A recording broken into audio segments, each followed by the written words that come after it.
Saturday, when we do this, we make this available to our patrons. Patreon question time, JD. Wilson's got something for us. Hello, JD and team. We are the Canadians that came to both your trips to Portland, Oregon. Obviously, we really love the show. Tommy Douglas was the father of Medicare in Canada. He also started a new party in Canada called NDP. After doing so, he was smeared as a Russian spy. He came up with a funny comeback. So what they want to know, since Bernie's not coming on the show, Tommy Douglas is dead, would you consider reaching out to Kiefer Sutherland to talk about third parties and Medicare? What does Kiefer Sutherland have to do with this? He's from Canada, eh? I know that. Yeah. His mother's star fame in Canada really helped solidify Medicare for generations. No kidding. In Canada, yeah, Kiefer. Sure. Well, if I could Really? Yeah, a lot of information packed in this question. Yes. I tried to ditch the Kiefer. Anyway, if Kiefer will come on, I'd Turn to the camera and invite Kiefer right now. Hi, Kiefer Sutherland. We would love to talk to you about your mother's influence on Medicare for All and third parties here in the United States, if you're up for it. Lieutenant, don't answer that. More Americans are turning away from both parties? Yes. Yeah, I mean, there's stats out there showing that is the case. Especially younger people, they're very disenfranchised by both parties.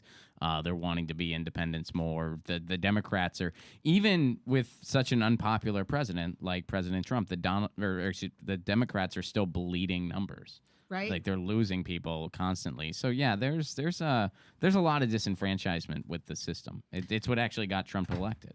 Yes, it did get him elected. Yeah. You're What right. are your thoughts on abrupt climate change and Dr. Guy McPherson of Nature Bats? I don't know. Got to look into that. I'm not familiar with Guy's work directly. I don't know. That's the first I heard of him. Jimmy, what do you think about nuclear fusion? What do I think about it? Yeah, I mean, those some of the I'm all for it. Greetings from Spain. Sorry, but off topic. Just a quick thought. We have a Francisco Franco Association which praises the dictator and giant mausoleum where the son of a bitch rests in peace. Both get money from our taxes. I think it's a shame. Any thoughts? That's from Sasha. No, I don't have any thoughts. Well, I guess, that's a museum, but here in America, we're paying for a bunch of war. And our thought is we don't want war. We want peace. And they're using lots of our money while there are tons and tons of Americans that could do with health care and affordable housing. The guys in Chatki of Launching Nukes were smoking weed at the beginning of the movie War Games. By the way, replacement party, not third party. Got it, Sparky. Back to you. All right, this is from Lance. Love what you're doing, Jimmy and Steph, and your recent coverage with Jank in Massachusetts. Jank brings up the blue wave. What do you think about the blue wave? I pushed back against it on that show. If you were watching, I pushed back against Jank saying that. Mm-hmm. So I said, now I'm not as gregarious or boisterous on that show as I am on my show. But what I did say to Jank and Johnny was, so what do you say to the people, and I'm one of the people who say this, that they've only people who say it's going to be a progressive takeover, they've only primaried successfully one corporate Democrat, which is Joe Crowley.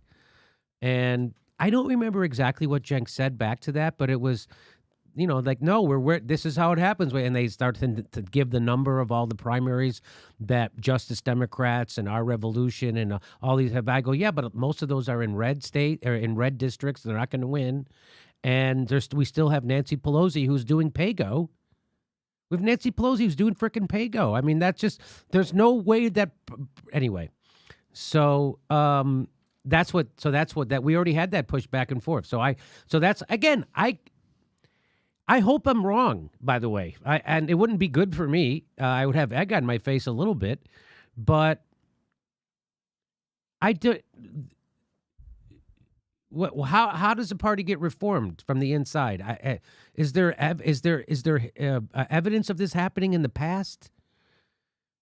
From what I understand, it mostly comes when you have to have an outside influence. When people get their head out of their ass and stop saying stupid things like, "Why don't those Green Party people just vote Democrat?" That's not how it works. You're supposed to say, "Why don't those Democrats do something to appeal to those fucking Green people because they need them to win?" That's how it's supposed to work. And you guys have it exactly ass backwards. Jacob Brooks wants to know, what's your number one fear, Jimmy? Because he's 22 years old and afraid of vomiting. Haven't done it since 3rd grade. You? Good on you, Jacob. Because I actually did most of my vomiting when I was your age. What's my biggest fear? Oh, not reaching my full potential. There you go. Not on an interview. Oh, this isn't an interview? Where do you see yourself in 5 years? Oh, okay. Well, I guess my biggest flaw is I'm really a stickler for attention to detail, and I kind of put too much. I take on too much work, and I work too much and too hard. Are you gonna hire me? Do people actually say shit like that in interviews? I'm That's what you're sure. supposed to say, right? Yeah. So what's your biggest flaw? Well, my biggest flaw is I'm always on time and it annoys people. I work harder than everyone else and they resent me. Sometimes I'm too thorough in my follow-up emails with everybody that I need to be. My biggest flaw is I don't cut out enough time for my personal life. I just all about work. I care too much about the company in most cases. That was always...